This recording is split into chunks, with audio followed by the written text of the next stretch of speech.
Bienvenidos a Econoticias en Contexto. Este es el episodio número 5 titulado ¿Estamos ante el fin del grupo Wagner?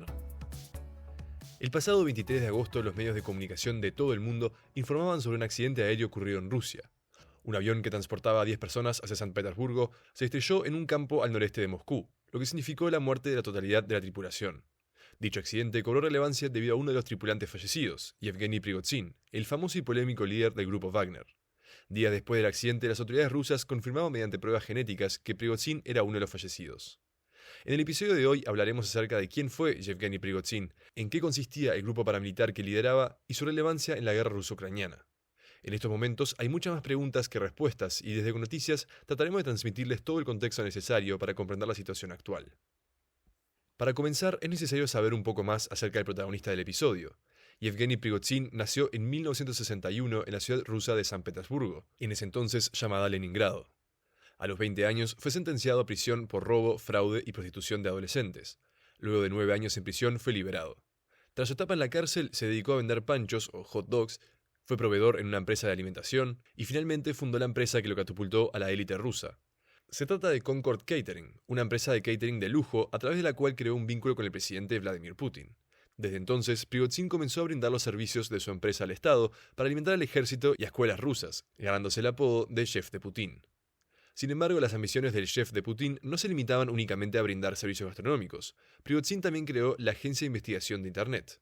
Esta agencia es popularmente conocida como la granja o fábrica de troles. A través de la creación de cuentas falsas y la difusión automatizada de noticias falsas, la empresa tenía el objetivo de influir en la opinión pública. Recientemente, el mismo Prigozhin admitió haber interferido en procesos democráticos estadounidenses, algo que concuerda con las acusaciones que se hacen desde los Estados Unidos. Un jurado federal estadounidense había acusado en 2018 a Prigozhin por haber interferido en la elección presidencial de 2016 a través de la Agencia de Investigación de Internet, divulgando noticias falsas que favorecieron la campaña de Donald Trump. Además, también se lo ha acusado de desinformar sobre la guerra ruso-ucraniana en favor de Rusia y en procesos electorales de países como Mozambique, República Centroafricana y Madagascar. Las acusaciones de manipular la opinión pública previo a las elecciones estadounidenses es de extrema gravedad y relevancia. Sin embargo, no es el motivo por el cual Yevgeny Prigozhin se hizo tan famoso mundialmente. Es por otra de sus empresas, el grupo Wagner.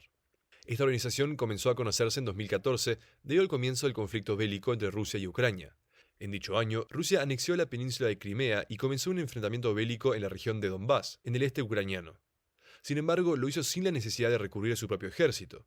Para dicha labor se utilizaron tanto a grupos independentistas como a mercenarios rusos.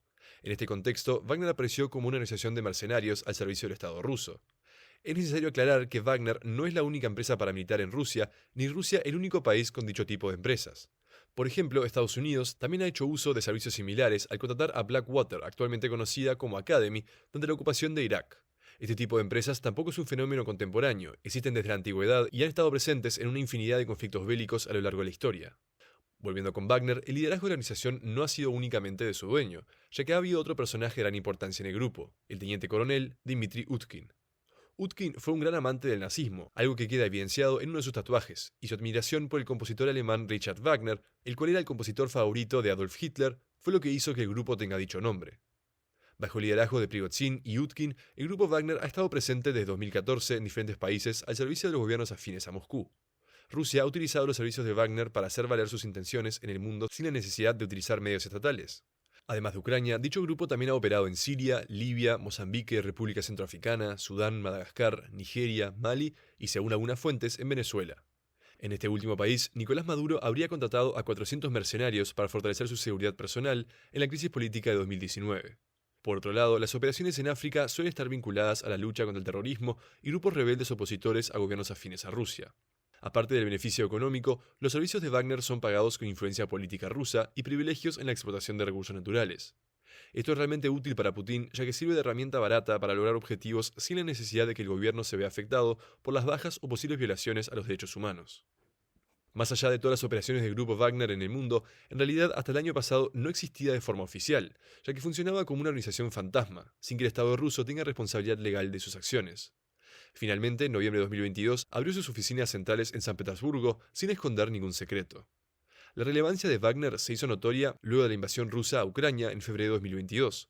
El gobierno ruso no utilizó únicamente a sus fuerzas armadas para la denominada Operación Especial, contrató también a los mercenarios de Wagner para que operen en la guerra. Según el gobierno estadounidense, el grupo Wagner llegó a tener 50.000 hombres luchando en Ucrania, de los cuales 10.000 serían mercenarios propiamente dicho y 4.000 presos que fueron reclutados en las cárceles a cambio de libertad. En febrero de este año, Prigozhin anunció que ya no reclutaría a más prisioneros para combatir, algo que había generado muchísimas críticas por parte de grupos de derechos humanos. A medida que fueron pasando los meses y la guerra se estancaba, la relación entre Yevgeny Prigozhin y las autoridades rusas, en especial del Ministerio de Defensa, se fueron deteriorando. El grupo Wagner protagonizó una de las batallas más largas, mortíferas y mediatizadoras de la guerra, la batalla de Bakhmut. Durante esta batalla, Prigozhin grabó videos amenazando al Ministerio de Defensa ruso de que se retiraría de sus posiciones si no se le suministraban las municiones suficientes. Finalmente, tras varios meses en los que los mercenarios se enfrentaron directamente a las tropas ucranianas, en mayo de este año pudieron tomar la ciudad de Bakhmut, la cual quedó totalmente destruida. Las tensiones entre Prigozhin y el ejército ruso no habían llegado todavía a su peor momento. El viernes 23 de junio, Prigozhin publicó un video de 30 minutos en el cual expresaba que la invasión a Ucrania había sido una estafa perpetrada por la élite rusa corrupta que buscaba gloria y dinero. Dijo que no era necesaria la guerra para devolver a los ciudadanos rusos a nuestro seno ni para desmilitarizar o desnazificar a Ucrania, sino que la guerra era necesaria para que un grupo de animales simplemente pudiera regocijarse en la gloria. Sumado a esto, acusó al Ministerio de Defensa Sergei Shoigu de haber perpetrado un ataque con misiles a campamentos del grupo Wagner. Esto, haya sido real o no, sirvió de justificación para rebelarse contra el gobierno e iniciar una marcha hacia Moscú. Ese mismo día, Prigozhin ordenó tomar la ciudad rusa de Rostov del Don y de allí comenzar la marcha de la justicia hacia Moscú. Fue así que entre el viernes 23 y el sábado 24 de junio, las tropas de Wagner marcharon desde Rostov del Don en dirección norte, deteniéndose a 300 kilómetros de la capital rusa. En el camino, los mercenarios derribaron 3 helicópteros rusos. Según Prigozhin, la marcha se detuvo para evitar derramar la sangre rusa. En ese momento apareció otra figura en escena, el presidente de Bielorrusia, Alexander Lukashenko, quien intentó mediar entre Prigozhin y el gobierno ruso. Al parecer, Lukashenko llegó a un acuerdo entre el gobierno ruso y el líder de Wagner, el cual aseguraba que todos los cargos contra Prigozhin y sus hombres serían levantados, además de que los combatientes de Wagner tendrían la posibilidad de firmar contratos con el Ministerio de Defensa. Por otro lado, Prigozhin recibió refugio en Bielorrusia. Dicha insurgencia, por más corta que haya sido, supuso quizás la mayor amenaza a la que Vladimir Putin se ha enfrentado desde que asumió el poder. Luego de lo sucedido, el ministro de Defensa, Sergei Shoigu, anunció que estaban en marcha los preparativos para la transferencia de equipo militar pesado de la empresa militar privada Wagner a las unidades activas de las Fuerzas Armadas rusas. Estas declaraciones podrían haber significado el comienzo del desmantelamiento del grupo. Tras la insurgencia del grupo Wagner y la posterior huida de Yevgeny Prigozhin, poco se sabía sobre el jefe de Putin. Sin embargo, el 21 de agosto reapareció en un video grabado desde Mali. Desde allí expresó: "Solo contratamos a auténticos guerreros y continuamos completando las tareas que nos han sido encomendadas y que hemos prometido completar". Su viaje a África Occidental podría estar relacionado a la tensa situación que están atravesando los países de la región, en donde existe el riesgo de una guerra que involucra hasta 7 países. Si te interesa saber más sobre esto, te recomendamos que escuches uno de nuestros últimos episodios, donde hablamos sobre lo que está ocurriendo en África Occidental, e incluso mencionamos el rol del grupo Wagner en dicho potencial conflicto. Luego de su visita a África, Prigozhin volvió a Rusia, donde, como lo mencionamos al comienzo, falleció en un accidente aéreo. En el avión que iba a Prigozhin también iba Dmitry Utkin, el otro líder del grupo Wagner.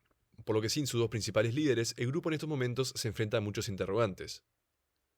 Joana de Deus Pereira, investigadora del Instituto de Servicios Reales Unidos, en una entrevista para la BBC, expresó que la muerte del liderazgo del grupo probablemente lleve a una redistribución. Sin embargo, posiblemente las operaciones de Wagner continuarán de la misma forma que con Prigozhin. Joana dijo que tenemos que ver a Wagner no como un solo hombre, sino como un ecosistema, una hidra de muchas cabezas y muchos intereses en África. En el pasado ya han demostrado su capacidad de adaptación, por lo que es muy posible que con otro nombre y estructura se continúen las operaciones en África. El pasado martes 29 de agosto, Yevgeny Prigozhin fue enterrado en su ciudad natal, San Petersburgo. Según lo indicó su empresa de catering, el funeral se realizó en privado, pero todas las personas que quieran ir a despedirse lo pueden hacer en el cementerio de Poroyovskoye. Horas antes del funeral, desde el Kremlin, se anunció que Vladimir Putin decidió no asistir. La muerte de Prigozhin da por culminada la historia de una relación que al principio parecía ser beneficiosa para Putin, pero que con el tiempo fue empeorando hasta el punto de suponer una amenaza a la estabilidad del país. A corto plazo seguramente sea imposible determinar si el accidente aéreo fue o no planificado desde el Kremlin. Pero de lo que se está seguro es que el gobierno ruso se deshizo de una figura que a estas alturas le causaba muchos problemas. Quizá Putin consiga algún otro empresario dispuesto a invertir de forma similar a como lo hacía Prigozhin, pero si lo hace esta vez seguramente será tomando mayores precauciones y no dando tanto poder como a su predecesor. Si quieres mantenerte informado acerca de lo que ocurre en Rusia o sobre otros temas, te recomendamos seguirnos en nuestra cuenta de Instagram, econoticias_ui, donde publicamos informes diarios con las noticias más relevantes del momento. Y como siempre, las fuentes de información utilizadas para realizar este episodio las encuentras en la descripción de YouTube.